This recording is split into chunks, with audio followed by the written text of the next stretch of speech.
sa ating lahat. Magandang araw po, lalong-lalo na sa ating Panginoon. Ngayong araw po ay muli ninyo ang samahan upang pag-aralan at unawain ang mga salita ng ating Panginoon.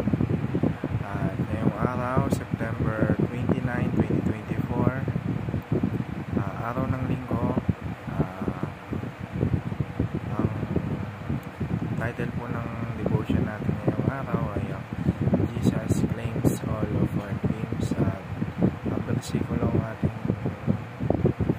uunawain ngayong araw ay ang Matthew chapter 6 verse 33. Sinasabi rito, but seek first His kingdom and His righteousness, and all these things will be given to you as well.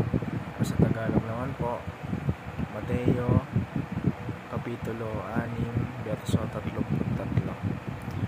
Sinasabi rito, ngunit higit sa lahat ay bigyang halaga ninyo ang kaharian ng Diyos at ang pamumuhay ng ayon sa kanyang kalooban, at ibibigay niya sa inyo ang lahat ng mga bagay na ito.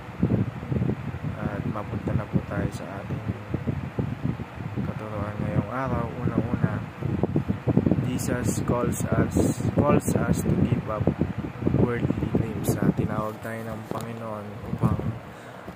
ng ating Panginoong Jesucristo upang manampalataya sa Kanya, dahil sabi nga sa Bible verse, si Jesus ang daan. Sabi ng ating Panginoong Jesucristo, ako ang daan, ako ang katotohanan at ang buhay. Nais ng Panginoong Jesucristo na manampalataya tayo sa Kanya, dahil hindi tayo paroroon sa langit o mapupunta sa Ama kundi dahil sa pamamagitan niya. Gusto ng Diyos na itapon na natin yung mga makamundong bagay na ginagawa natin, kasi kapag namatay tayo, iiwan din natin yan sa mundo. Babalik tayo sa pinagmulan natin, sa lupa. Sa ikalawa naman po, Jesus requires us to focus on His kingdom. At ang ikatlo, Jesus provides us everything we need. Alam natin yung sinasabi dito na Jesus provides us everything we need. Binibigay ng Diyos lahat ng pangangailangan natin, sa physical na pangangatawan, binibigyan niya tayo ng lakas, binibigyan niya tayo ng lahat ng biyaya na matatamo natin dito sa mundo. At yun lamang po para sa ating katuruan ngayong araw.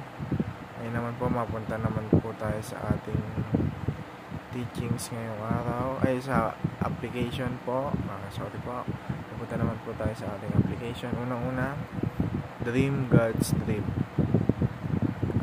Ikalawa naman, serve in the kingdom of God. At ikatlo, trust in the King's provision. Tiwala lang tayo sa ating Panginoon, manampalataya tayo sa ating Panginoon, dahil yun lang ang tayong paraan upang tayo ay maligtas. Maraming salamat po. Naway may tutunan po tayong lahat kahit sa maikling sandali. At kita-kita po ulit tayo sa ating susunod na devotion. Yun lamang po. Maraming salamat.